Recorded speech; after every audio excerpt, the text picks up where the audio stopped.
Saludos cordiales, sean todos ustedes bienvenidos, especialmente los televidentes de las islas de Tenerife, La Palma y La Gomera. Y nuestra más cordial bienvenida a don Manuel Jesús Correa Afonso, alcalde de la Victoria de Centejo. Señor alcalde, bienvenida. Muchas gracias.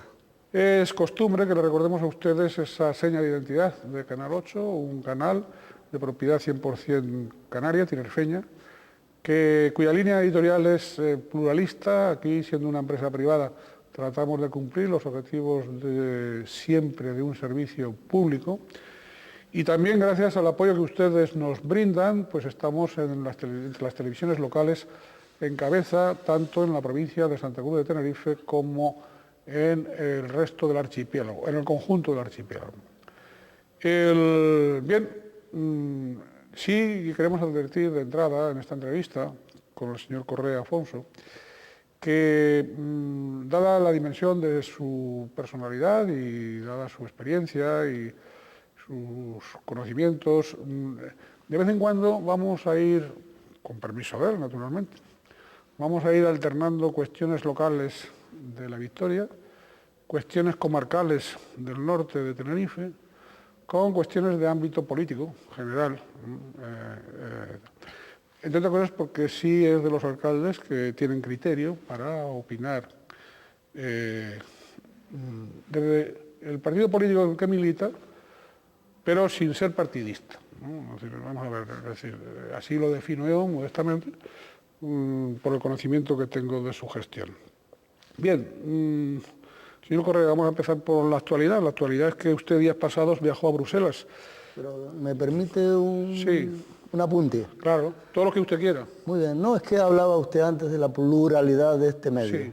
Y yo quiero felicitarlo públicamente, porque estamos muy acostumbrados a ver a muchos medios, tanto escritos como televisivos, que no son plurales, claramente no son plurales, sobre todo con las posiciones que defendemos los socialistas, ¿no? Y ciertamente es vergonzante que muchos medios, cuando por ejemplo tenemos a nivel regional la primera representación, el partido más votado, sin embargo no se traduce eso en invitaciones a los distintos medios, pues sobre todo para sondear la opinión que podamos tener, ¿no? Y es de agradecer que este medio pues sí cumple con ese criterio. Este medio, desde su nacimiento, yo le hablo como colaborador, pero tanto el presidente del canal como la directora, siempre la línea que he marcado ha sido esa del pluralismo. Hablo de don Juan Luis Lorenzo y doña María Lorenzo, presidente y directora respectivamente. Siempre a todos los colaboradores, yo desde que me incorporé a colaborar, casi en los inicios del canal, a principios del 2003, ya se cumplieron los 6 años ampliamente, siempre nos infundieron y nos han marcado ese rumbo del pluralismo. También le tengo que decir a usted una cosa, eso por un lado, como antes decía, o antes comentaba, ha representado el que estemos en cabeza de la audiencia de las televisiones locales en Canarias, y cadena por la contraria, ni un partido ni otro, ni el gobierno que nos gobierna autonómico, pues han reconocido ese liderazgo a la hora de conceder las televisiones digitales terrestres, las TDT. Es decir, que Canal 8 he sabido que nos han eliminado del área metropolitana, del área de Santa Cruz Laguna, y nos han eliminado del norte de la isla. Nos han dejado el sur, han dejado... La audiencia al final le ha puesto el ranking, le ha dado el ranking que se merece, ¿no? Sí, sí, por supuesto, pero de momento, mientras no rectifiquen, está claro.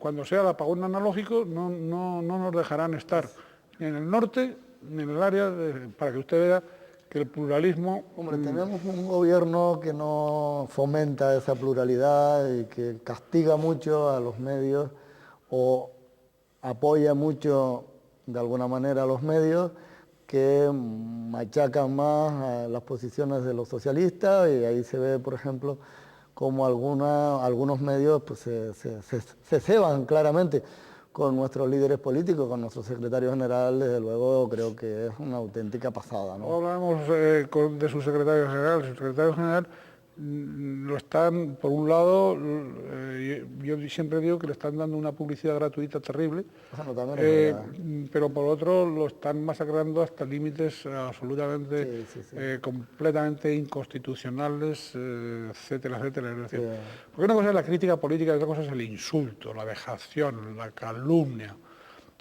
todas esas cosas que no entran en ningún país democrático. Y que aquí sí, aquí se practica como Sí, efectivamente. Lo que ocurre con este mal hacer de la democracia, sobre todo en manos de determinados medios, lo analizábamos el martes por la noche, que cenaba con Juan Fernando en Bruselas, ¿no? Y desde luego estuvimos largo rato hablando de esa realidad que es dolorosa, muy dolorosa. Muy dolorosa. Bien, hablaremos luego de don Juan Fernando. Bien, usted viajó a Bruselas. ¿Qué le llevó a usted a la capital comunitaria? ¿Qué se le perdió allí? Bueno, por un lado, el propio Juan Fernando nos invita a un grupo de responsables políticos de toda Canarias. Por tanto, fuimos invitados por el propio partido, pero aprovecho el viaje para llevar a Bruselas dos proyectos, básicamente de interés local, de interés municipal. Uno es un parque temático que queremos desarrollar, donde queremos combinar aspectos de arqueología con aspectos medioambientales. Concretamente es el parque temático de La Sabina, donde estaba el antiguo hábitat aborigen. Hay muchísimas cuevas de los antiguos aborígenes y queremos restaurar toda esa zona para hacer visitables las cuevas, para en ellas representar lo que era la vida aborigen en sus distintos aspectos de la vida diaria, ¿no? No hay ninguna experiencia en Canarias de esta naturaleza y máxime en el propio entorno. Estamos hablando de un espacio de aproximadamente 200.000 metros cuadrados, en un entorno tremendamente bello. ¿Hacia la costa o hacia...? Hacia la costa. La Sabina está hacia la costa. Los aborígenes vivían normalmente más cerca de la costa porque el clima era más caluroso y porque les permitía sobre todo obtener buena parte de su alimentación de productos del mar, moluscos, etcétera, ¿no? Y este parque temático creo que tendría además el encanto de ser generador de empleo. Son 40 puestos de trabajo que podemos crear, junto con un mirador que queremos enclavar en la parte más alta y que daría un potencial económico y turístico muy fuerte para el pueblo. ¿Y se conservan, por ejemplo, pues objetos, digamos, de la vida diaria? Hay buena parte hay cavidades que están todavía sin tocar, pero no nos podemos olvidar que sobre el año 60-70 estuvo, sobre todo en los 60, estuvo mucho Luis Diego Cuscoy haciendo un trabajo arqueológico tremendo, ¿no? Que incluso parte de los utensilios encontrados allí han pasado al Museo Provincial. Entonces, hay un claro exponente histórico, ¿no? Además que por arriba se celebró la batalla de Centejo, tanto de 1494 como de 1495.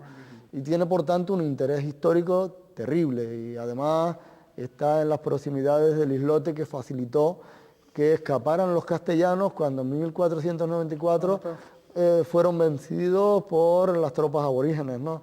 En fin, que es un parque que daría mucho que hablar. ¿Y qué presupuesto puede llevar el proyecto ese, más o menos? En torno a 6 millones de euros. ¿100 millones de euros? 6 millones de euros. 100.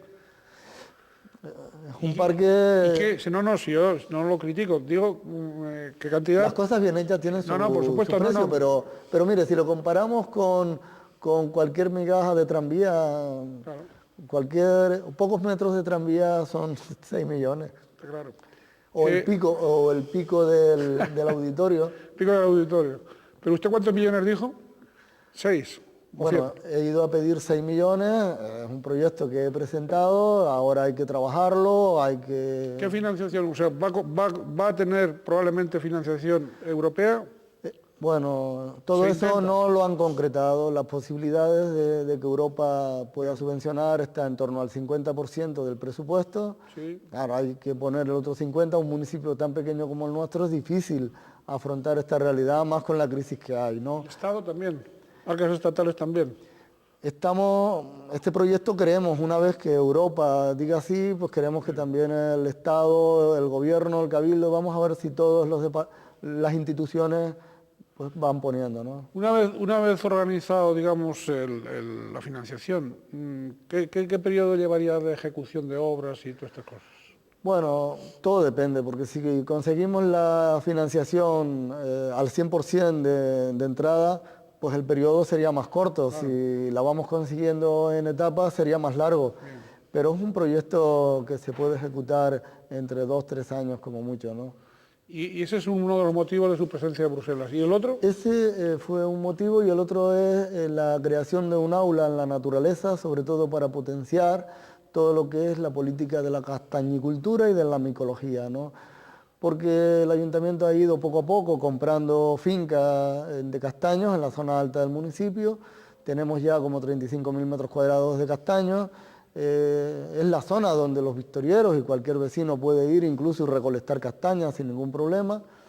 Pero queremos que la castañicultura no se abandone, queremos que los castaños como bosque se potencien, que no se deforeste, que se incentive el cultivo del castaño y que además pues, se use la castaña como un potencial económico, porque no cabe duda, y yo mismo hice la prueba, qué curioso que haya que ir a un lugar como Bruselas, por ejemplo, para encontrar que allí elaboran el bombón glacé, ¿no?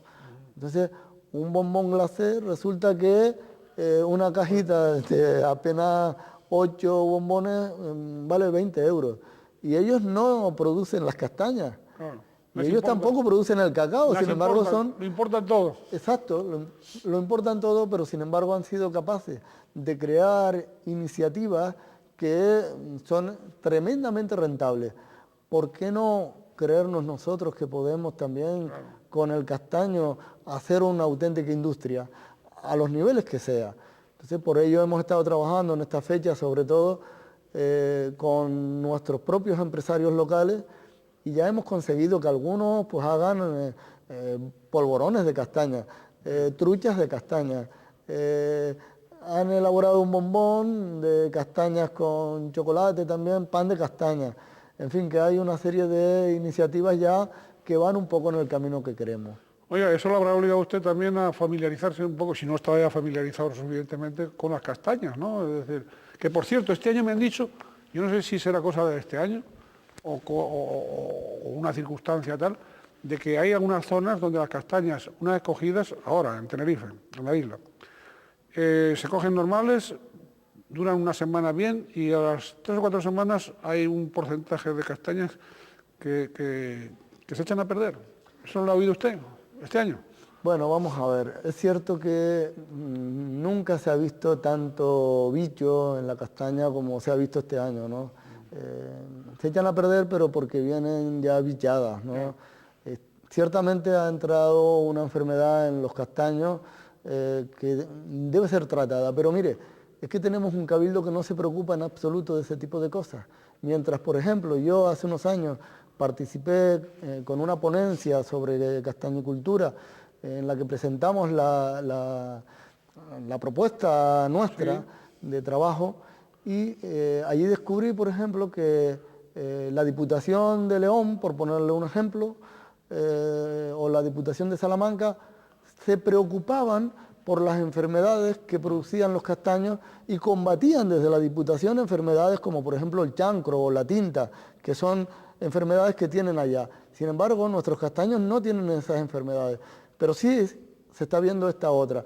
Pero en el Cabildo no se preocupan, lo único que van es al folclorillo, a decir, bueno, vamos a hacer unas castañitas, a hacer una feria de castañas, pero que se la preparamos muchas veces los ayuntamientos, o hacer un cartelito para luego salir en los medios de comunicación y divulgar lo que están haciendo, pero no están haciendo realmente nada.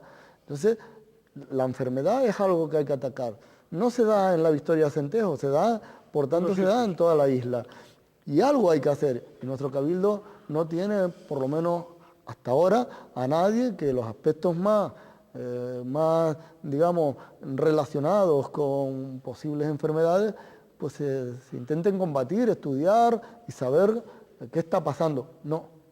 Y creo que hay que en voz alta decirlo, ¿no? Para que haya más preocupación. Oye, aparte de las castañas, ¿ha hablado usted de la micología o no? La micología es otro de los grandes desconocidos, ¿no?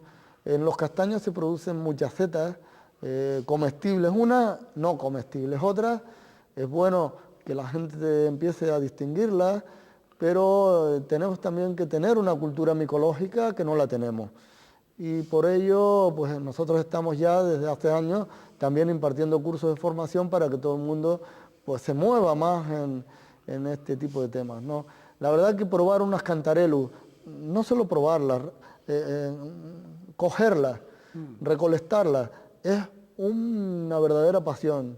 Hace poco llevaba a un amigo que me pedía que si lo podía enseñar a recolectarlas, y era apasionante, porque cuando a alguien le gusta ese tipo de temas, Hay que tener luego pasa cuidado un buen rato. porque hay algunas que son venenosas.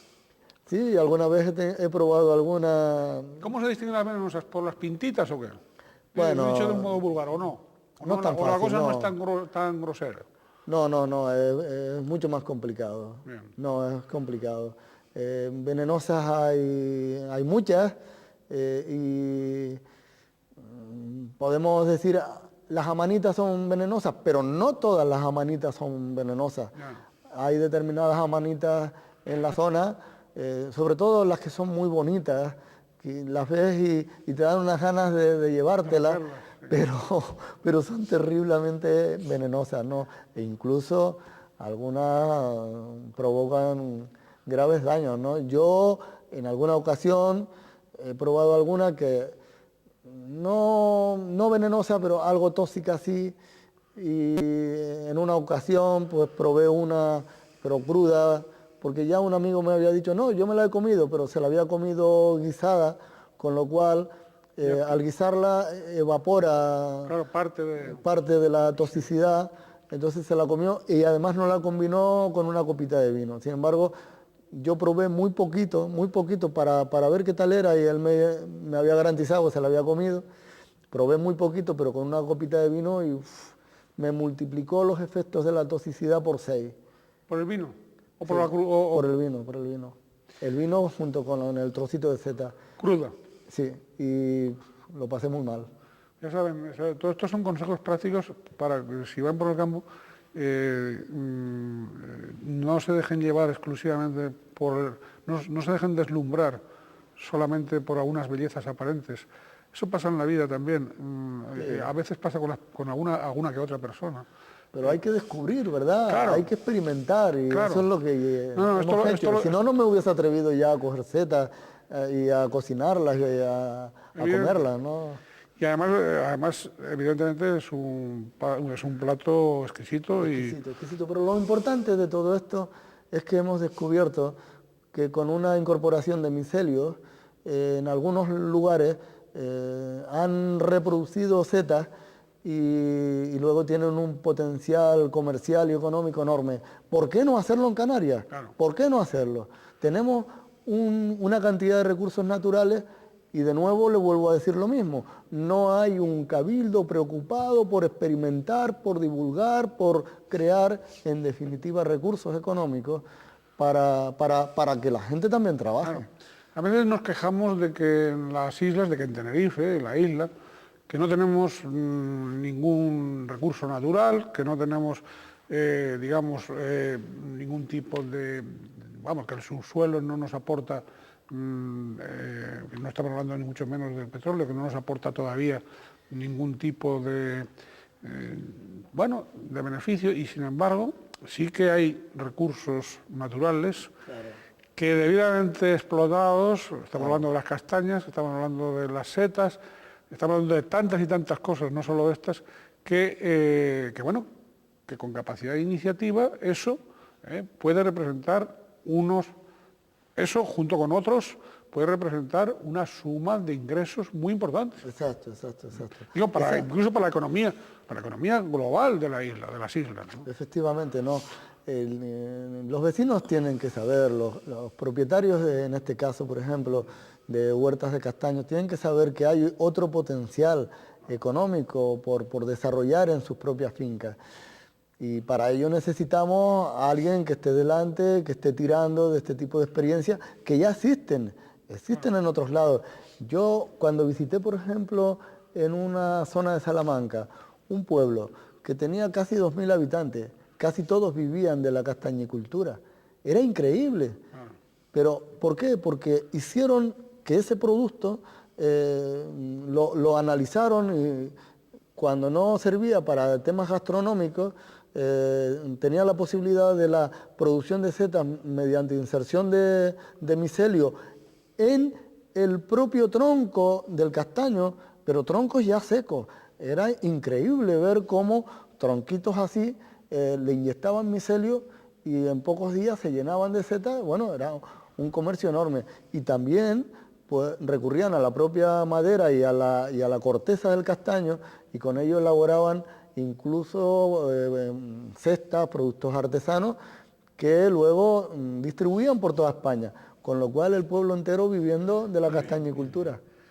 Bien, parece un anecdótico, ¿no? Pues no lo es anecdótico, hay que empezar venciendo la ignorancia, ¿no? La ignorancia, porque es que muchas veces pecamos de que creemos que no sabemos todo, y no sabemos todo, ni una parte, hay mucha ignorancia, tenemos que ir venciendo esa ignorancia con esfuerzo, no existe la ciencia infusa, y hay que ir, y sobre todo también con el ánimo de, ahora que se habla tanto, la moda es hablar de los emprendedores.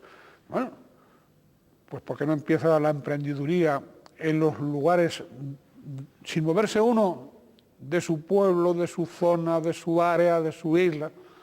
¿Por qué no empieza ahí, a través de tantas y tantas cosas que tenemos? Bien, don Manuel, usted milita en el Partido Socialista Canario PSOE desde hace años. ¿Cómo, ya del Cabildo ha dado algún recorte, pero yo quisiera que hiciera un juicio global, ¿cómo le trata el Cabildo y el Gobierno de Canarias, pese a ser socialista? ¿Lo tratan bien, regular, mal o regular, diferente? Regular. Cuando se trata de convocatorias públicas a las que hay que concurrir con proyectos de calidad, pues no queda más remedio al final que subvencionar claro, a los mismos. Cuando se trata de un alcalde que va a pedir algún tipo de colaboración para un proyecto puntual, pues sí, ya veremos, pero al final poco se concreta, ¿no? Entonces, hay áreas que desde luego no ayudan mucho, pero cuando son proyectos de libre concurrencia y donde la calidad es lo que importa, ahí sí que entramos. Bueno, pues no está mal que se inclinen por la racionalidad. ¿Y las consejerías, depende de qué consejerías Bueno, hay consejerías... Yo del gobierno autónomo. Hay consejerías que son más inversoras y otras menos, ¿no? Y hay consejerías que quizás tienen como muy fijados determinados posicionamientos políticos. Por ejemplo, nosotros estamos empeñados en sacar una bodega adelante, pero para vinos... lo de la bodega, porque la bodega es un proyecto suyo de hace años. De hace muchos años, sí. Pero nosotros queremos que la bodega sea para sacar vinos de calidad. Bodega comarcal, por cierto. Bodega comarcal, pero para vinos de alta calidad. Bien. No pensando en vinos jóvenes, sino en vinos ya con cierto nivel de madurez. Y para trabajar sobre todo en varietales de antes, bien, que son los que garantizan al final una mayor calidad. ¿Y qué ocurre? Pues que este proyecto en Madrid me dicen, oye, pues sí, estamos dispuestos a apoyar, pero necesitas que el gobierno canario se moje. El gobierno canario no da el paso. El Cabildo me pone también dificultades.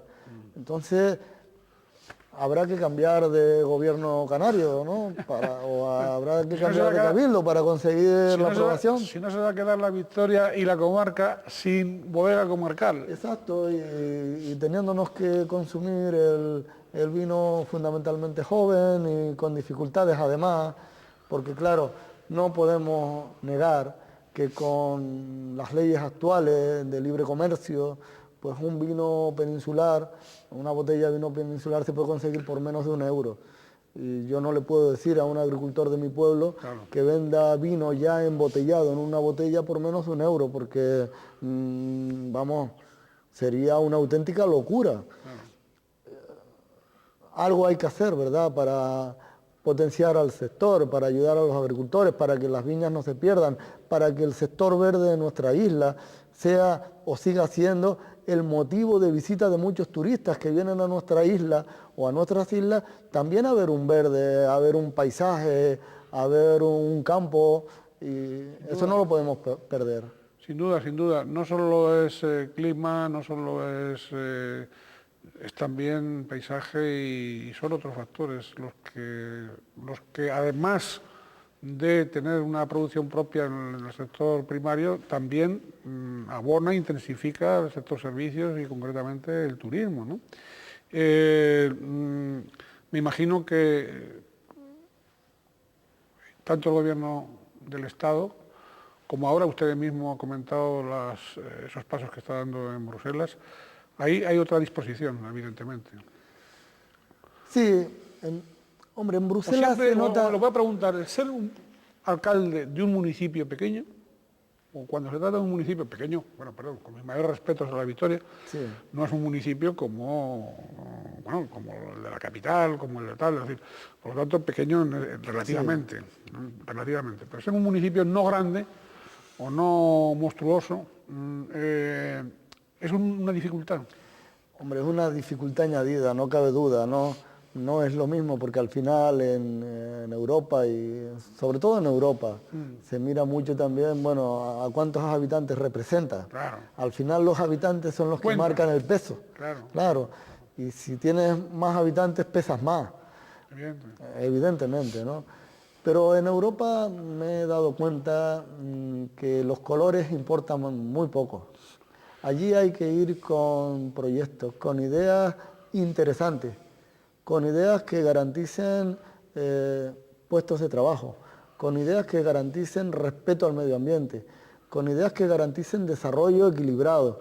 En fin, no es por ser del color tiene más accesibilidad, no. Allí el funcionariado manda mucho más. Manda mucho más que los políticos a veces. Mucho más, mucho más. Realmente los que mueven todos los temas son funcionarios. Los políticos establecen las grandes líneas, establecen los ejes económicos o macroeconómicos y después pues son los funcionarios los que dicen esto entra en tal objetivo, sí, sale para adelante, usted se compromete a tanto, venga, prepáremelo tal como yo lo quiero y las cosas van caminando. Hay problemas, bueno, son los que bareman y los que aplican el baremo, vaya, para efectivamente. Oiga, ¿y qué problemas locales? Además se descubre una cosa cuando uno va a Europa, el peso del lobby. Si hay lobby, la cosa funciona. Si hay una organización detrás, que esté presionando. Sí, un colectivo detrás que trabaja el tema y que lo prepara en el sentido de lo que te permiten, las cosas van saliendo. Claro. Pero necesitas un lobby. Como vaya, como un alcalde simplemente allí, no te hacen caso. Perfecto, desconocido. No le hacen caso en la isla, imagínese en Bruselas. Perfecto. Oiga, señor alcalde, ¿qué problemas diría usted, qué 3, 4, 5 problemas básicos, comarcales, destacaría usted de este norte? De toda nuestra zona. Norte. Del norte.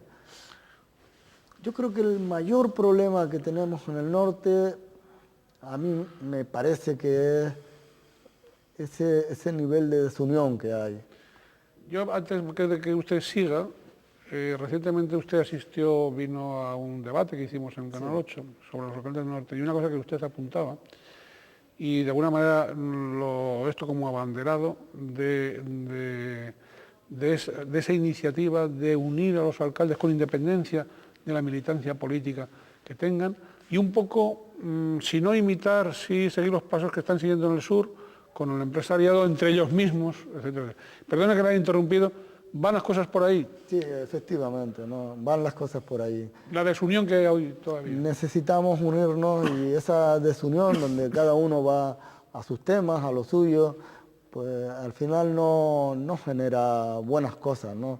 Porque está claro que tiene que haber macroproyectos en el norte que de alguna manera sirvan para irradiar en todos nuestros municipios ese desarrollo económico en definitiva, ¿no? Por tanto necesitamos unidad, ¿no? si no hay unidad, difícilmente lograremos sacar grandes cosas. Sin embargo, el sur nos está arrastrando, se está convirtiendo en un auténtico lobby que está pesando mucho más que esa dispersión de alcaldes o de otro tipo de órganos, ¿no? Hablando de 3 o 4 problemas. Uno, la desunión. ¿Qué otro? Uno, la desunión. El norte, además, necesita urgentemente que se dediquen más infraestructuras públicas, ¿no? Que se refuercen la infraestructura pública. Mire, lo hemos visto con las aguas que han caído en 2 días. ¿Qué ocurrió? Pues que buena parte de los municipios del norte se han visto con unas dificultades que pudieran parecer increíbles. Hombre, en la Victoria de Centejo, y lo quiero decir en voz alta, más que le pueda molestar a algunos, en la Victoria de Centejo pasamos varios meses sacando chatarra de los barrancos, limpiando en definitiva los barrancos. Casi todos los pudimos limpiar al nivel que queríamos. Ciertamente hubo uno que es el más complicado, el más afectado sobre todo porque en otra época se permitieron edificar casas muy al borde de los barrancos y al final fueron achicando las bocas, se hicieron puentes sobre los barrancos con 1 metro de altura de ojo, con lo cual usted entenderá que ese no puede ser el futuro. Pero esto ha pasado en otros muchos pueblos y al final hemos tenido barrancos que aún siendo responsabilidad del Cabildo, el Cabildo ciertamente no los limpia. No los limpia, ni los nuestros ni los de nadie. Y cuando han caído las aguas que han caído en esta parte del norte, pues se ha llevado todo lo que tranca por delante, porque al final el agua busca su cauce, como el mar, busca su territorio. Entonces ha pasado lo que ha pasado. Nosotros afortunadamente teníamos nuestros barrancos más o menos limpios. Y por otro lado, hemos estado también limpiando mucho las arquetas del municipio para que si había lluvias, una vez que llegamos al final del verano, nos dedicamos a limpiar arquetas. Eso, de alguna manera, mitigó que los efectos fueran peores, ¿no? Porque el número de litros por metro cuadrado en nuestro pueblo y también en la Matanza de Acentejo, en la zona de Acentejo, fue de las más altas. Más incluso que Nicod. Según los datos que nos han dado, sí. Se hablaba de 49 litros por metro cuadrado, por tanto, una cantidad importante, ¿no? En el norte las infraestructuras están adecuadas a lo que realmente se necesita y se requiere. No, lo hemos visto estos días. Hay mucho cauce que hay que hacerlo bien. Por otro lado, no tenemos en todos nuestros barrios la dotación necesaria para que nuestros vecinos dispongan también, por una cuestión de proximidad, con los recursos que cualquier otro vecino de cualquier otra zona tiene. No podemos perder ese aroma a rural, porque si no, lo que vamos a conseguir es que los campos se abandonen y que todo el mundo vaya a las ciudades, ¿no? Y lo que queremos es que las zonas rurales se potencien, ¿no? Para eso hay que poner recursos también sobre la mesa. Hay que hacer carreteras para que los agricultores no pierdan sus cultivos, para que accedan a sus huertas. Unos caminos cementados de manera adecuada, pues para que las tierras se sigan cultivando, porque también se está viendo como un abandono progresivo del campo. Y hace poco se lo escuchaba decir a la consejera de Agricultura, decía, no entendía por qué los canarios, por qué se estaba abandonando. Oiga, pues, porque no lo apoyan, porque no se facilita el que el agricultor siga cultivando sus huertas, porque no se le subvenciona de manera adecuada. Entonces, esa necesidad sobre todo al sector terciario, de apoyarlo con recursos para que siga produciendo, para que el agricultor siga sembrando sus huertas, etcétera, creo que es otra de las grandes necesidades que tenemos, ¿no? Eso no se puede dejar de lado, ¿no? No hay ningún problema que sea insoluble, ¿no? Yo creo que todos los problemas se resuelven, pero se resuelven lógicamente Poniendo los medios. poniendo los medios.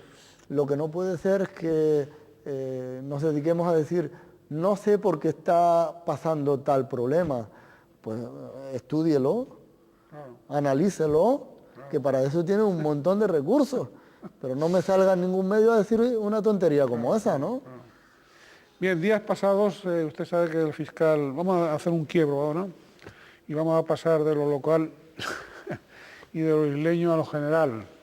Días pasados decía que usted sabe que el fiscal general del Estado revelaba en el Congreso de los Diputados que en la actualidad se están tramitando en España un total de unas 730 causas, decía él, en las que se investiga cargos públicos por corrupción, ¿no? 594 procedimientos judiciales y 136 diligencias de investigación en la Fiscalía.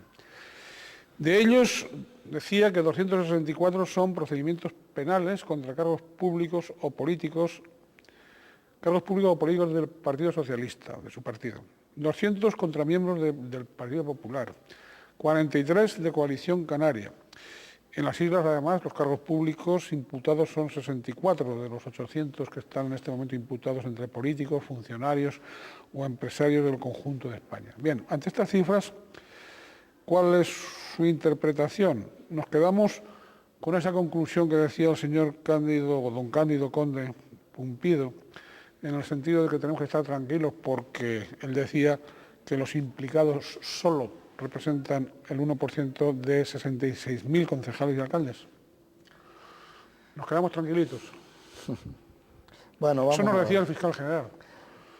Hombre, vamos a ver, el problema de la corrupción en este país es un problema gravísimo, ¿no? Y se están poco a poco poniendo los medios adecuados.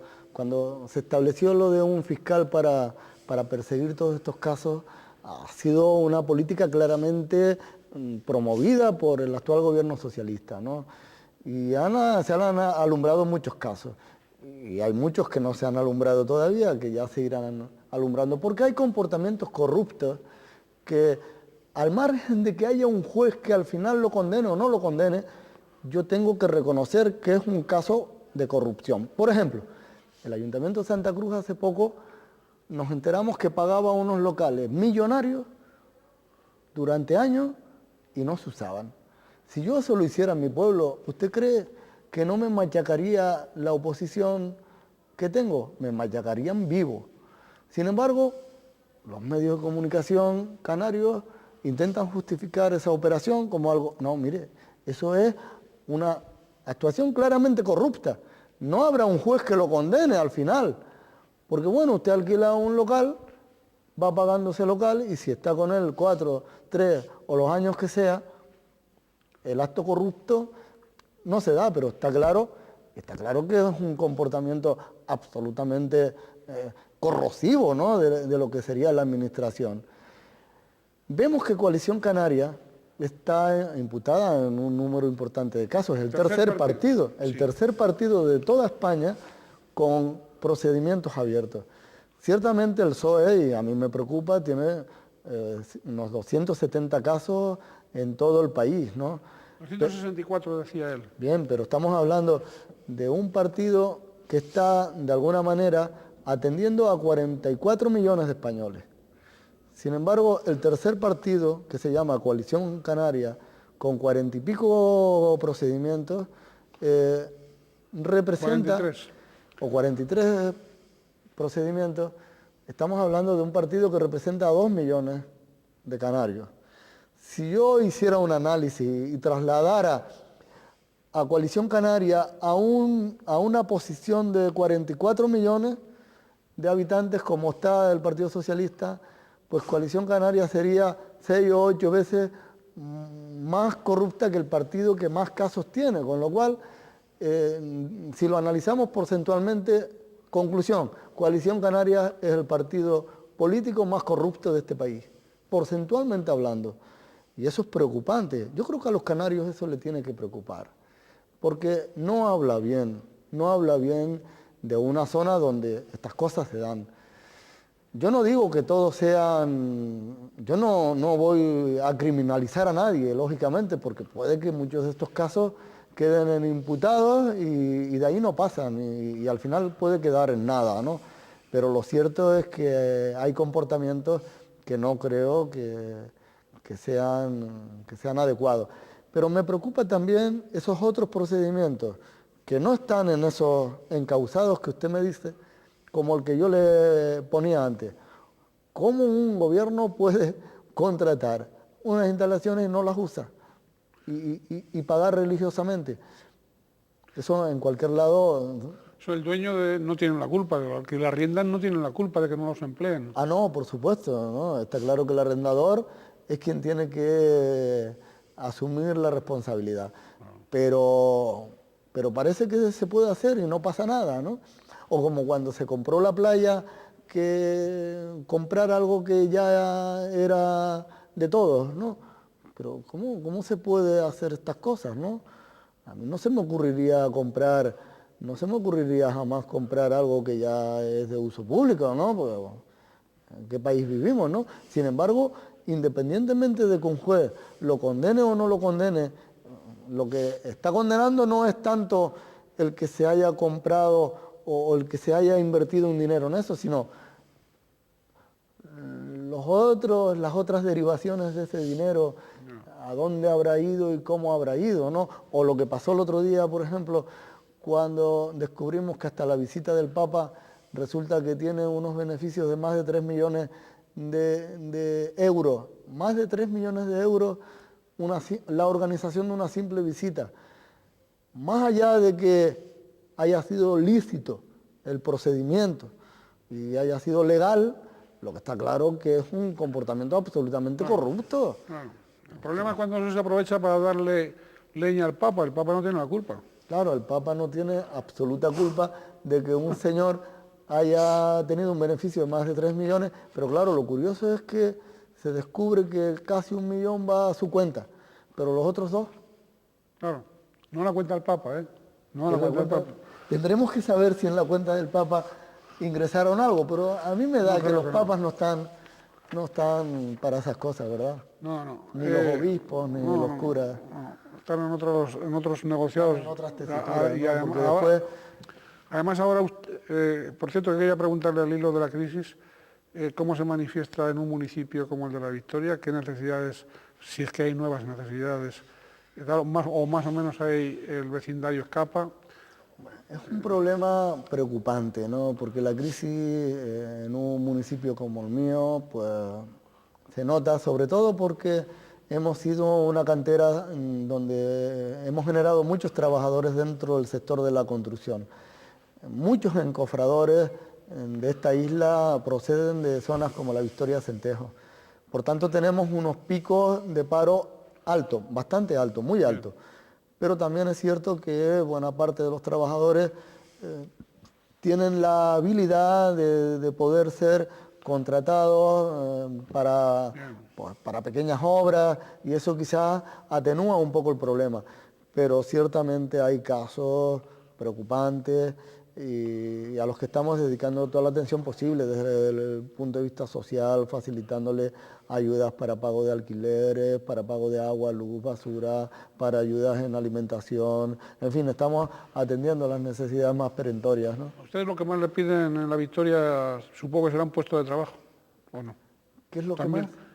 Lo que más les piden en el ayuntamiento serán puestos de trabajo, empleo, ¿o no? Sí. En este momento probablemente... La gente lo que quiere es trabajar, tener empleo. Sí, la gente quiere trabajar.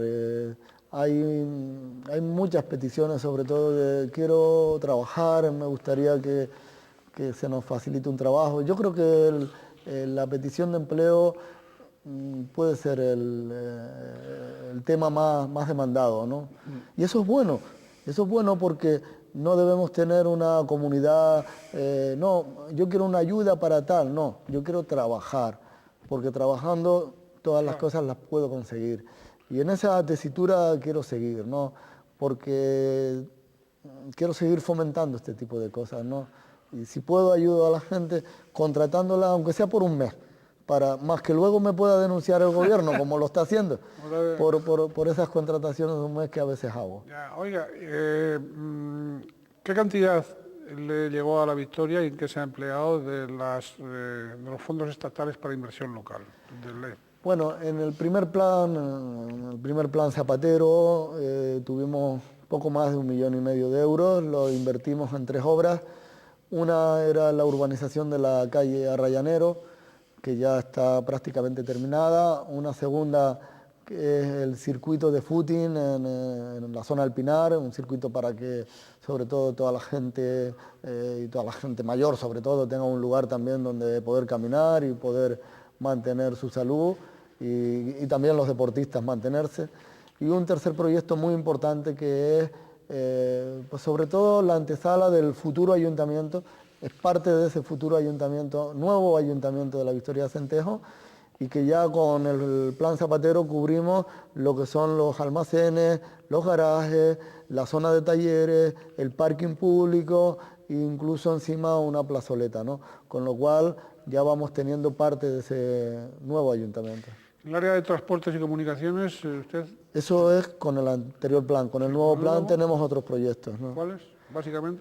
Bueno, tenemos previsto un polideportivo en la zona de los arroyos, tenemos previsto también un parque infantil, pero en gran formato, con ideas muy diferentes, sobre todo para que sirva también para la formación y educación de los niños. En la zona del Pinar también lo tenemos previsto establecer.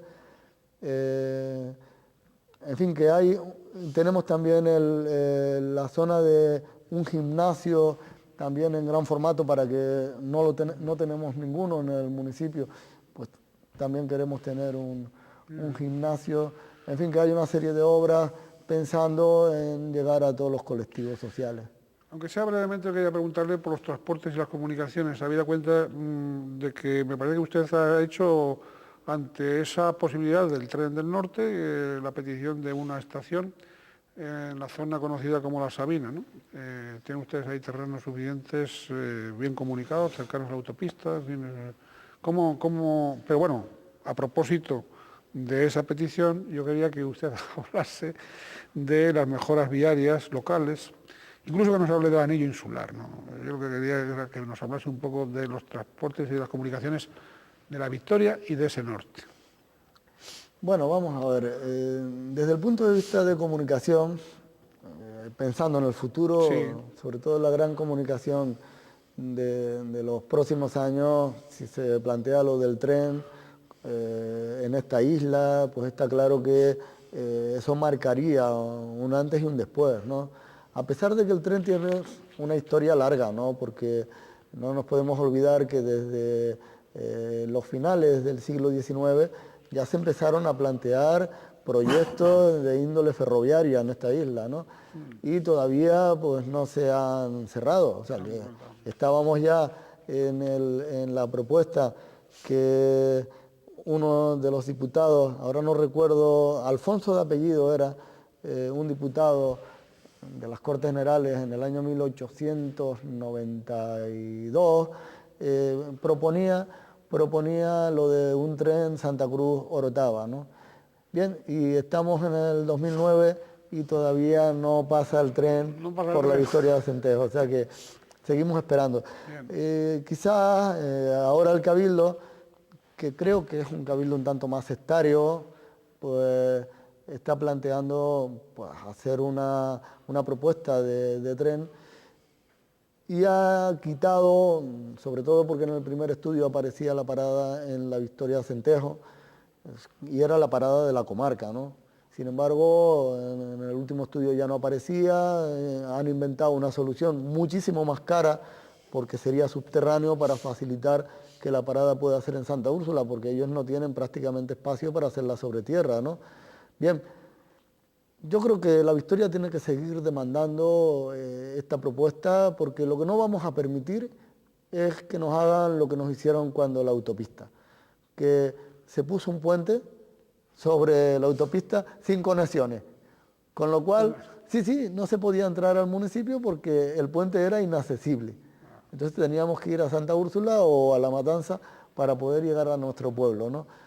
Por otras vías. Eso les pasó, perdón el paréntesis, como con al principio el Hospital del Norte, que resolvieron el proyecto y no tenían por dónde llegar. Pero bueno, perdón. Bueno, más o menos lo mismo, ¿no? Pero no estamos dispuestos y vamos a seguir dando toda la batalla del mundo a que pase el tren por allí, en este caso, y no se tengan las conexiones adecuadas, ¿no? Lo que pasó con la autopista no lo vamos a permitir. Precisamente una de las obras prioritarias cuando llegué a la alcaldía fue precisamente el dotar de conexiones desde la autopista hasta el centro del municipio, una vía rápida, que es la vía por la que se accede ahora habitualmente, ¿no? Entonces, el tema de comunicaciones tenemos que mejorarlo, pero también hay que mejorar a otro nivel. Por ejemplo, necesitamos una vía de ronda en el municipio que haga posible que lleguemos a la zona alta con bastante más facilidad, o incluso una vía de ronda pero por la zona baja, ¿no? Esa vía de ronda tiene que hacerse, es un compromiso que las corporaciones del futuro tienen que asumir, ¿no? Sobre todo para hacer más fluido la circulación, el transporte en el municipio. Pensar en que también los vehículos de gran tonelaje pues tienen que circular y no pueden crear los taponamientos que actualmente realizan, ¿no? En fin, que las zonas altas, aunque fue también una preocupación para nosotros, y desde que llegué a la alcaldía también lo tuve muy claro, porque yo viví en el año 1995 el incendio que ocurrió sobre todo en la zona norte. Estaba recién llegado a la alcaldía, llevaba 15 días, se produjo un incendio y no podíamos ni subir al monte, no teníamos espacio, no teníamos vías para poder meter un huro, un camión cisterna con agua, ¿no? Y aquello de verdad representó un verdadero drama, ¿no? Hoy tenemos varias subidas al monte, hoy hemos conseguido ya hasta 3 subidas para poder pues, atacar un posible fuego por donde sea, ¿no? Bien, ¿hay que mejorar todos estos accesos? Sí, hay que mejorarlos, ¿no? Hay que mejorar también las zonas agrícolas, los caminos agrícolas, también de una manera notoria. Pero creo que la gran apuesta, sobre todo, es la del tren, la de, sobre todo, hacer posible también que la autopista, si se lleva al fin el tema del tercer carril, pues es una gran necesidad también para mejorar, sobre todo que los vehículos tengan más fluidez, en definitiva. Señor Correa, la anterior entrevista, cuando Manuel Correa se produjo algo así como en junio de 2005, por lo tanto estamos hablando de 4 años bien despachados, han transcurrido, ¿no? Yo hice algunos apuntes en aquella entrevista, no es que tenga una memoria fabulosa, ni mucho menos, sino que hice... Se ve que usted es un hombre meticuloso, ¿no? Sí, soy aprendiz de periodista y por lo tanto el aprendizaje me lleva a tomar notas, ¿no? Entonces usted hablaba en aquella ocasión, estoy hablando de junio de 2005, de distintos proyectos y de distintas prestaciones necesarias. Usted nos hablaba para que nos diga cómo ha ido la cosa en estos 4 años, cómo están esas cosas que usted nos dijo. Solo unas pocas. Y que además usted tenía una gran preocupación por ellas, ¿eh? Usted hablaba del Centro para Enfermos de Parálisis Cerebral. ¿Cómo está eso? Pues en este momento está ya funcionando. ¿Pero qué tal funciona? No, muy bien, muy bien. Estamos de todas maneras a la espera de mejorarlo. ¿Con plazas suficientes? Sí, se dotó de suficientes plazas para que pudiéramos sobre todo responder a la demanda de esa enfermedad en toda la isla. ¿En toda la isla? En toda la isla, sí. De todas maneras estamos atendiendo en este momento a distintos usuarios desde la zona de la laguna hasta la zona de Los Realejos. En esa franja tenemos casos, ¿no? Es cierto que es un centro que tiene más capacidad, pero está ya funcionando. Tiene todavía que hacerse más inversiones en el mismo, porque tenemos que mejorar temas como puede ser el comedor, que no está funcionando, con la dotación de la cocina, la zona de hidroterapia, también pues, tenemos una piscina y que además queremos que sirva también para atender a, sobre todo a personas mayores que tengan también dificultades, pues para que puedan ir allí, tratarse, etcétera. Pero vamos, que es un proyecto que está ya en funcionamiento. Servicios de logopedia, usted hablaba de logopedia. Sí, ese es otro de los proyectos que también estamos llevando a cabo, sobre todo ayudando a muchos niños y niñas en el municipio con problemas en el aula y también está trabajando. ¿Drogodependencia? Drogodependencia. Este es un proyecto en el que hemos estado trabajando sobre todo a nivel preventivo. Ciertamente la política a nivel de drogodependencia sectorizó la zona y en el caso sobre todo del tratamiento terapéutico, pues se está llevando fundamentalmente en el centro de La Matanza. Pero quiero hacer una llamada de atención porque en este momento peligran todo tipo de subvenciones con respecto a tratamientos con drogodependientes. El gobierno está metiendo mucha tijera en este asunto y creo que es peligroso, ¿no? Porque no nos podemos olvidar que en mi municipio hay entre 40 y 50 chicos y chicas con problemas de drogodependencia que tienen que ser atendidos porque lo que tenemos que conseguir al final es que sean tratados y sean reinsertados. Centro de Día de Mayores y las obras de ampliación. El Centro de Día de Mayores es otro de mis proyectos, yo diría estrellas, estelares, está funcionando, tenemos en torno a casi 30 plazas, pero estamos trabajando en la ampliación. Yo vengo desde el año 2005 insistiendo en que queremos un centro más grande, tenemos que ir a 50 plazas, en este momento se está construyendo la ampliación a base de esa presión que he tenido, sobre todo con el Cabildo, y bueno, ahí Cristina Valido finalmente ha cedido un poquito y ya pues tenemos una primera planta en construcción. Oiga, obras deportivas. Vamos a ver, ya tienen ustedes el campo de lucha, pero usted parece ser que estará a la espera de que el Cabildo construya otro, ¿no? ¿Cómo es eso? Ustedes han ofertado los terrenos, usted hace poco se reunió con el presidente, con el señor Melchor. ¿Cómo está eso? Bueno, este es un tema que yo creo que el Cabildo lo ha dilatado un poco, quizás con el cuento de nosotros queríamos inicialmente, ofrecimos inicialmente un terreno, luego cuando el Cabildo hace el estudio, pues nos ha propuesto otro. En este momento todavía no han empezado las obras en el terreno definitivo. Espero que el Cabildo lo construya, porque sería un terreno de sobre 1.800 personas sentadas, 2.000 personas sentadas, y el viejo terreno lo reconvertiríamos en un auditorio. Bien, oiga, también hace 4 años bien despachados, el señor Correa, con respecto a él, ya tenía entonces planteada su tesis doctoral. La tesis doctoral que tenía planteada era sobre, si no me equivoco, corríjame, la relación demanda-necesidad en las prestaciones de servicios en salud mental, una aproximación epidemiológica. Antes había hecho una tesina en psicología titulada Normalización y retraso mental. Y se planteó esta tesis doctoral. ¿Cómo está la tesis doctoral? Inconclusa. Inconclusa. Inconclusa porque la dedicación a la política me obliga a dedicar mucho tiempo, muchísimo tiempo. No tiene uno la serenidad ni el tiempo suficiente para dedicarse a este tema. Pero me ha sorprendido usted con este apunte. Con el apunte del título de la tesis doctoral. La parte académica. Claro, uno le puede...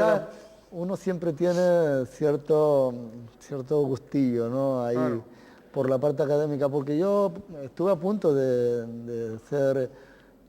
caer como profesor en la universidad. Me propuso mi profesor, Wenceslao Peñate, profesor de psicología.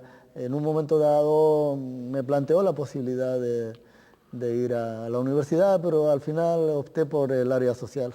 Pero aunque no venga, la tesis la puede acabar. Mire, otra cosa, buscando huequitos, claro, eso es lo que yo le digo a algunos de mis doctorandos. Una última cuestión, porque ya el tiempo se nos ha ido, muy breve. en esta disputa que hay sobre el señor López Aguilar, de que no venga, de que vuelva, que no vuelva, de que tal, de que Congreso por aquí, Congreso por allá, de que no se puede dirigir un partido de Bruselas, de tal, tal. ¿Qué pasa? ¿En qué bando está usted? Mire, yo estoy en el bando del socialista. Yo soy ante todo socialista. Mi bando es el socialismo. Yo creo que el secretario general es la persona que es. Todos estuvimos de acuerdo con Juan Fernando. Yo creo que nunca en este partido hemos tenido un secretario general tan admirado por la militancia, por la mayor parte de la militancia. Y se lo decía el martes a él cara a cara, que tuviera claro que los militantes socialistas estábamos claramente de acuerdo con Juan Fernando López Aguilar y que esa disputa de si está acá, si está allá, eso son habladurías y tonterías. No hay que estar, su planteamiento solo es intentar hurgar donde no hay, ¿no? Nosotros tenemos que tener claro que nuestro líder en Canarias se llama Juan Fernando López Aguilar y por tanto tenerlo en este momento en Europa, mire, hay que ir allí y ver por tanto la importancia que tiene un hombre que de alguna manera dirige el socialismo en Europa, tirando como presidente o como número uno del socialismo europeo, de su grupo, ¿no? Yo creo que hay que valorar la importancia que tiene este hombre allí, ¿no? Estar aquí no supondría gran cosa que simplemente estar, y me parece que... Muy bien, pues nada, queremos agradecerle su presencia con nosotros, entre nosotros. Queremos reiterarle que estamos en fin, a disposición del municipio de la Victoria de Centejo, de la gestión, de todas las gestiones que tiendan al bien común de la vecindad, de la Victoria, en general de toda la isla de Canarias. ¿Usted quiere agregar algo, señor alcalde? Bueno, muchas gracias también a usted por traerme a esta televisión. Y nada, reivindicar el papel de unidad, que me parece que es lo más elemental, tanto a nivel político en nuestro partido, la unidad por encima de todo. Y como alcalde del municipio de La Victoria, pues también, que estemos todos unidos y toda una en busca de los objetivos que realmente nos interesan. Pues muy bien, y como uno nunca se quiere poner, nunca se ha puesto, ni se ha querido poner estrellas que no le corresponden, digamos que evidentemente esta invitación es la invitación de la dirección, de la directora, del presidente del canal y de todos nosotros, pero partiendo del presidente y de la directora, cada cual lo suyo. Muchas gracias y a usted y a ustedes que sean felices en la medida de lo posible.